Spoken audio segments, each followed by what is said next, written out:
Saya rela tidak punya kekuasaan, saya rela tidak punya apa-apa, yang penting saya selamat.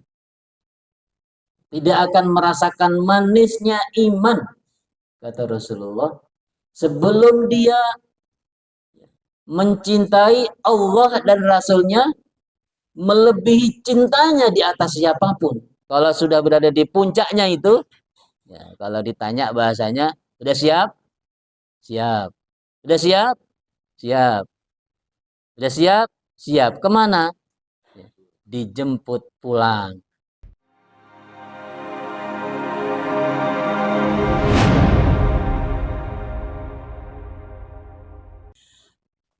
A'udzubillahi minasyaitonirrajim. Bismillahirrahmanirrahim. Assalamualaikum warahmatullahi wabarakatuh.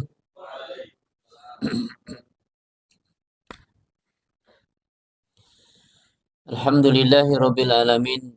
Hamdan katsiran thayyiban mubarakan fih. Asyhadu an la ilaha illallah wahdahu la syarika lah. Wa asyhadu anna sayyidana Muhammadan abduhu wa rasuluh. Allahumma salli wa sallim wa karrim wa barik ala sayyidina Muhammadin wa ala alihi wa ashabihi ajmain, amma ba'd.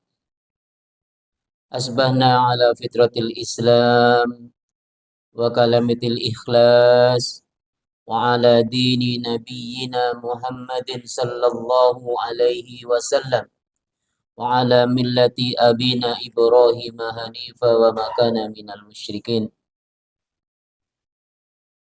Alhamdulillah, bersyukur kepada Allah Subhanahu wa taala pada pagi hari ini ba'da subuh. Biasanya kalau subuh kita berada di rumah, di musola, ya. Subuh hari ini adalah subuh yang luar biasa dan sangat istimewa. Ya, mengambil istilah Ustadz Fahmi ini, ya, istimewa kita. Subuh kita berada di tempat yang mahal. Ya. Ya. Walaupun kita tidak lengkap ya. Kalau nggak ada Pak Untung masih ada Bu Untung di sini gitu ya. Baik, Bapak dan Ibu sekalian, saya hari ini hanya ingin menyampaikan kultum singkat saja. Ya, insya Allah materi pembahasan yang lebih panjang nanti mungkin bisa agak siangan, gitu ya, menjelang penutupan. Uh,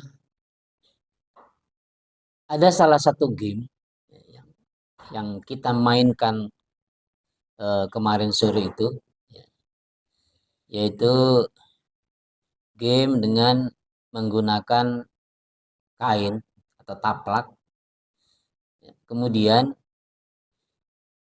kita di situ bersama-sama bergotong royong membawa air, ya, membawa air.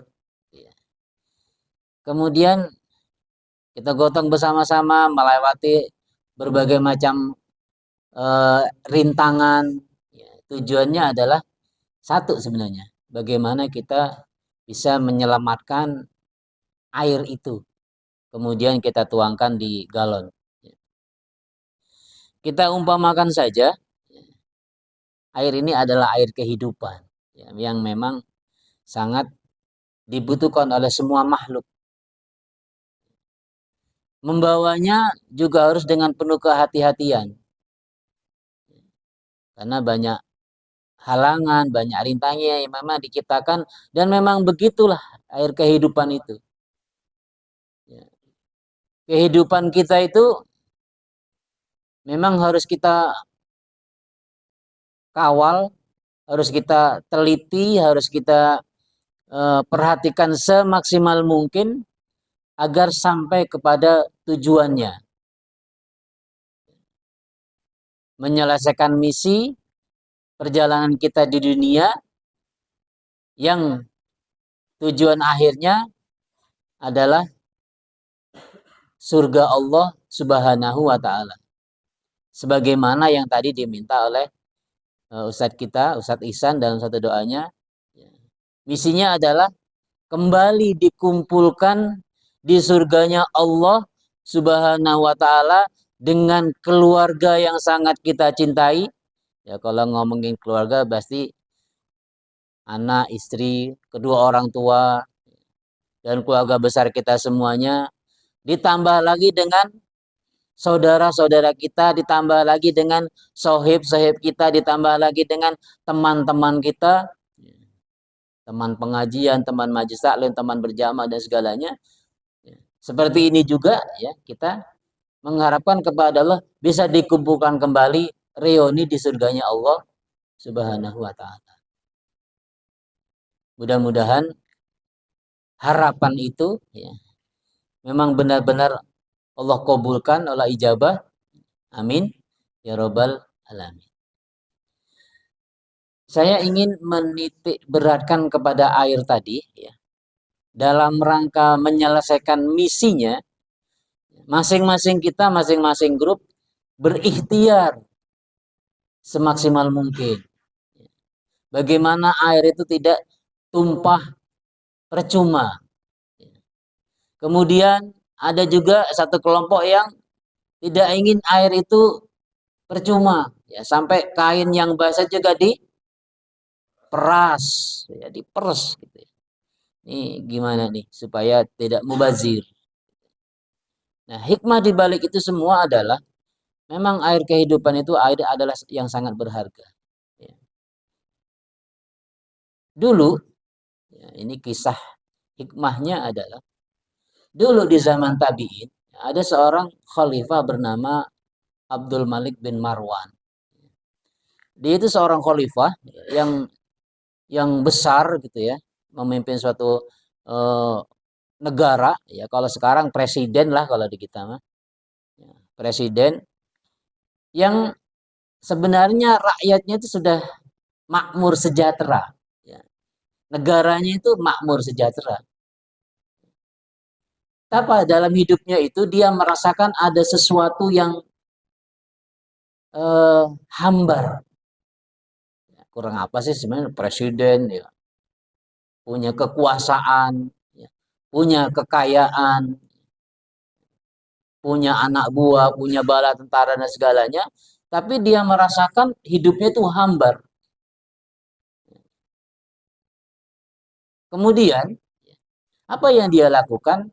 Bagusnya itu kalau khalifah di zaman dahulu, ketika ada kegundahan, ada kerisauan di dalam dirinya, dia itu berkonsultasi dengan ulama.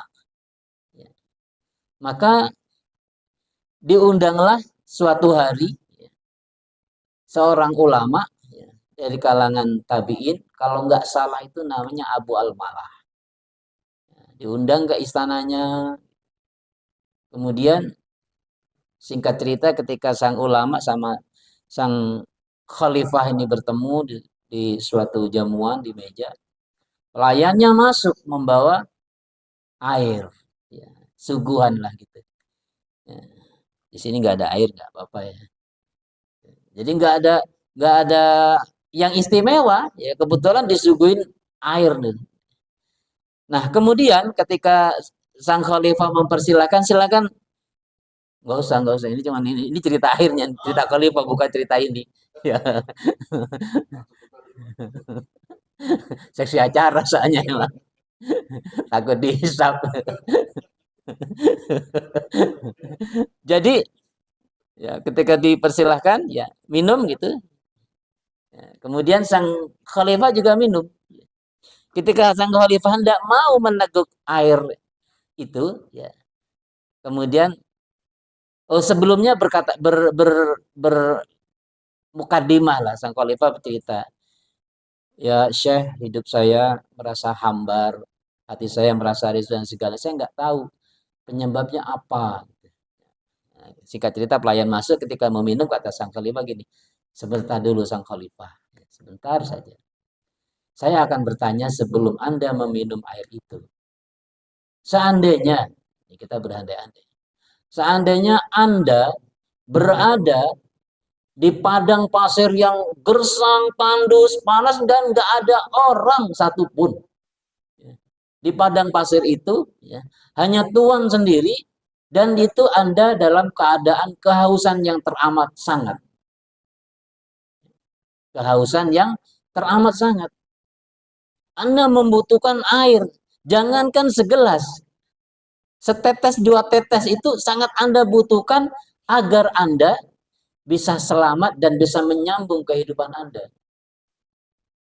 Andai ada orang yang mau membantu Anda supaya hidup Anda bisa selamat, kira-kira apa yang akan Anda lakukan? Pertanyaannya kan luar biasa nih. Apa jawaban sang khalifah? Kalau ada, saya mengalami kondisi seperti itu, di tengah padang pasir yang gersang, yang panas, yang tandus, dan saya membutuhkan air itu supaya saya bisa selamat, bisa melangsungkan kehidupan saya, maka akan saya berikan kepada sang penolong itu separuh kekuasaan saya dan separuh kekayaan saya. Apa yang akan diberikan? Separuh kekuasaan dan separuh kekayaan. Masya Allah, subhanallah. Kan kadang-kadang orang supaya bisa bertahan hidup, rampok nih masuk ke rumah kita dan kita tidak berdaya. Apalagi ibu-ibu nih misalnya, rampok kita nggak binding lawan dan macam-macam dan segalanya. Apalagi perampoknya ganas dan segalanya, begal misalnya. Apa yang kita utamakan? Nyawa. Selamat. Ambil aja motor. Yang penting jangan bunuh saya. Ibu-ibu bisa tiba-tiba ada begal, pencuri, rampok dan segalanya. Udah balik bahasanya cakep banget. Ambil bang, ambil, ambil. Ambil aja yang abang mau, tapi jangan apa-apain saya. Begitu kan kira-kira? Karena kita juga nggak berani ngelawan, nggak mampu ngelawan. Kalau ngelawan pun mungkin bisa jadi celaka. Demikian juga sang khalifah.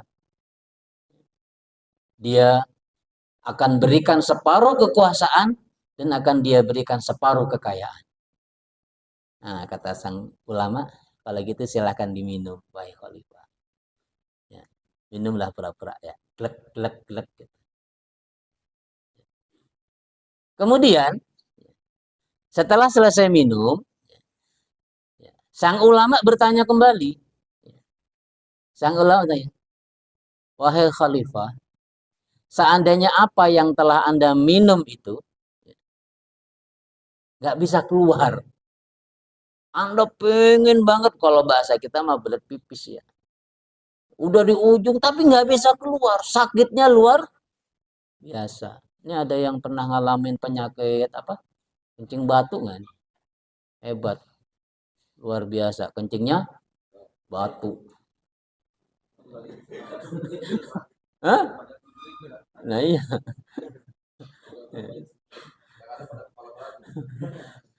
Kalau yang keluar mah batu permata ya nggak mau juga, nggak mau juga. Ya. Jadi ketika yang Anda minum itu ya, sangat ingin Anda keluarkan, tapi nggak bisa keluar-keluar. Anda sudah kemana-mana, nggak bisa keluar. Kira-kira kalau ada orang yang bisa menawarkan bantuan, bisa menyembuhkan itu permasalahan Anda, apa yang akan Anda lakukan, baik Khalifah? Apa jawabannya? Supaya saya bisa sembuh, bisa sehat, kembali ujungnya bisa selamat. Kan yang penting selamat. Maka akan saya berikan lagi sisa separuh kekuasaan saya dan juga kekayaan saya. Saya rela tidak punya kekuasaan, saya rela tidak punya apa-apa, yang penting saya selamat. Dan yang paling penting di balik saya bisa selamat itu, saya bisa melanjutkan hidup saya untuk beribadah kepada Allah Subhanahu wa Ta'ala. Kuncinya itu di sini.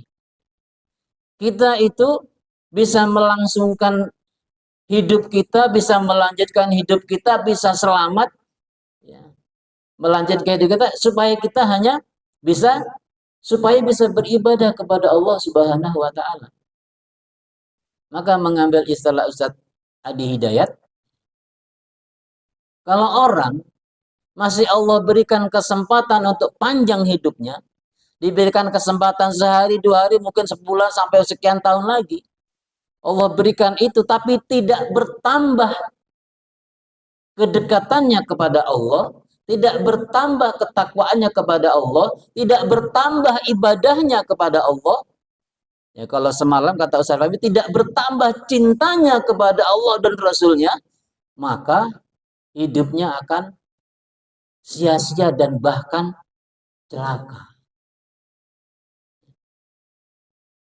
Bapak Ibu sekalian, sang khalifah sampai rela kehilangan separuh kekuasaan dan separuh kekayaan, ya, supaya dia bisa selamat hidupnya, melanjutkan hidupnya semata-mata hanya untuk bisa melanjutkan misinya, ya, beribadah kepada Allah Subhanahu wa taala. Apa kata sang khalifah? Astagfirullah. Rupanya, ya, kegelisahan saya ini, ya, rupanya, ya, kehampaan saya ini, ya, kira-kira apa wahai ulama? Mungkin di antara ketergemilangan Anda, di antara kekuasaan Anda, di antara tumpukan kekayaan Anda, di antara dikelilingin Anda pelayan-pelayan dan pasukan yang luar biasa hebat, mungkin Anda kurang bersyukur kepada Allah Subhanahu wa taala. Diberikan kekuasaan, diberikan kekayaan, diberikan fasilitas hidup yang banyak. Anda merasa mungkin semua yang Anda lakukan sudah hebat, dan Anda melupakan yang maha memberikan itu semua. Dalam arti kata, sedalam-dalamnya rasa syukur. Bapak-bapak Ibu sekalian, kalau ngomongin setetes air, sudah berapa tetes air yang kita minum dalam hidup kita? Sudah berapa galon kalau di total air yang sudah kita minum, yang kita masukkan ke dalam tubuh kita, yang menjadi keringat, yang menjadi tenaga, yang menjadi energi dan segalanya.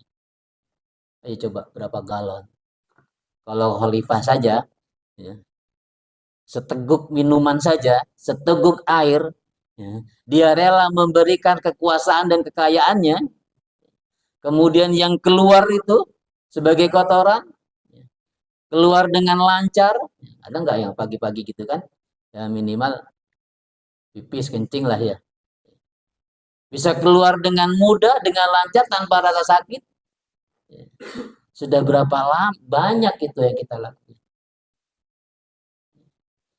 Jangan-jangan kehampaan hidup ini mungkin karena kita kurang memaknai rasa syukur kepada Allah Subhanahu wa taala.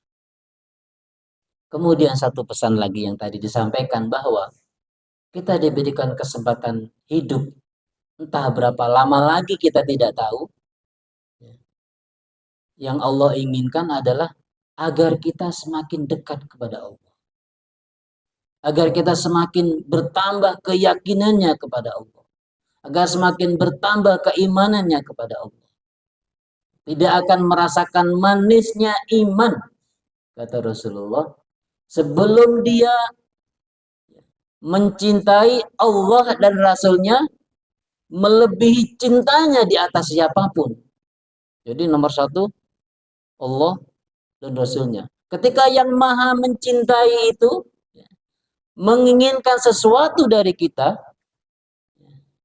maka sebagai orang-orang yang mengharapkan cintanya, tentunya kita rela memberikannya. Yang Allah minta kepada kita semua adalah kita beribadah semakin bagus, beribadah semakin baik. Apakah kita sudah memenuhi tuntutan cinta itu? Kemudian yang selanjutnya lagi, Dia mencintai saudaranya sebagaimana dia juga mencintai dirinya sendiri. Ustaz Fahmi bagi syal, bagi kopiah dulu ya. Itu mengingatkan bukan hanya cinta kita kepada sesama kita, tapi cinta beliau mengingatkan kita kepada saudara-saudara kita yang berada di Palestina. Masya Allah.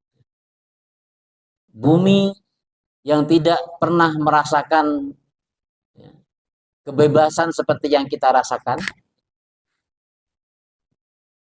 di yaumul mahsyar, di akhir kiamat nanti ya, di akhir masa nanti menjelang hari kiamat, itulah bumi yang paling aman di muka bumi.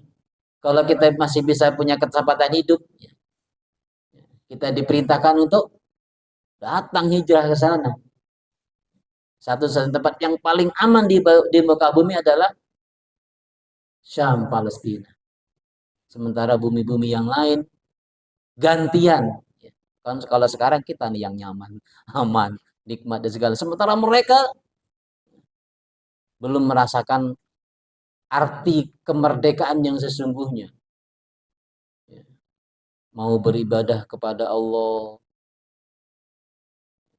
di bawah dentuman bom-bom dan mesiu, menghafalkan Al-Quran di bawah lorong-lorong bumi dan segalanya, tidak bisa menyaksikan bagaimana matahari pagi, matahari sore dan segalanya.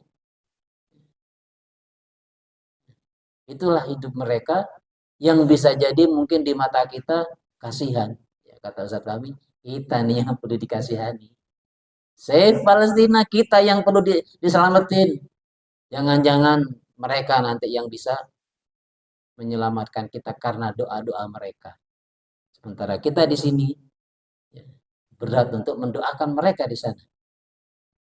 Kemudian takut kembali kepada kekafiran sebagaimana takut dilemparnya kita ke dalam api neraka. Bapak Ibu sekalian, ada sebuah doa ya, kemarin pernah kita bahas di musola ya. Ada sebuah doa yang tadi semalam dibacakan. Allahumma aslih li. Allahumma aslih lana. Ya Allah, perbaikilah urusan agama kami. Perbaikilah urusan agama kami, karena itulah sebagai petunjuk jalan hidup kami. Allahumma aslih lana dinana alladhi huwa ismatu amrina. Allahumma aslih lana dunyana allati fiha ma'asyuna. Ya Allah, perbaikilah urusan dunia kami. Karena disitulah kami hidup di dalamnya. Ya Allah, perbaikilah urusan akhirat kami, karena ke akhirat itu kami akan kembali. Dan jadikanlah tambahan hidup bagi kami, bertambah pula kebaikan kami. Dan jadikanlah kematian bagi kami sebagai rehat, ya, sebagai istirahat penutup seluruh keburukan kami. Yang kita minta kepada Allah adalah perbaikan, perbaikan, perbaikan. Oleh karenanya, di momentum bulan Rajab ini, di momentum Isra Mi'raj ini, Bapak Ibu sekalian, mari bersama-sama kita perbaiki diri kita semaksimal mungkin, mulai dari yang paling ringan sampai kepada yang paling berat, mulai yang dari yang paling kecil sampai kepada yang paling besar. Mudah-mudahan ya, semangat ini, mudah-mudahan ghiroh ini, semangat untuk memperbaiki diri. Kalau kita musolanya udah jelas al-Islam. Musola tempat orang-orang yang memperbaiki diri. Itu sejarahnya dulu. Siapa aja Pak Yatno yang ngasih nama? Pak Asep. Ya, teman-teman semuanya kasih nama Al-Islah. Tempat orang-orang yang memperbaiki diri. Memperbaiki hubungannya kepada Allah Subhanahu wa taala. Memperbaiki hubungannya dengan sesama tetangga. Ya, karena dulu kita baru ketemu, baru kenalan, baru disatukan dan segalanya. Dan inilah Misi kehidupan kita yang diberikan kesempatan oleh Allah agar kita semakin baik dan semakin baik. Mudah-mudahan di puncak usia kita nanti, di akhir usia kita nanti, kita berada di dalam puncak kebaikan, puncak keimanan, puncak ketakwaan. Kalau sudah berada di puncaknya itu, ya, kalau ditanya bahasanya, udah siap? Siap. Udah siap? Siap. Udah siap? Siap. Kemana? Ya, dijemput pulang. Ya, dijemput pulang. Dan kita Allah wafatkan dalam husnul khotimah. Itu saja mungkin kultum hari ini, ya, tidak terlalu panjang.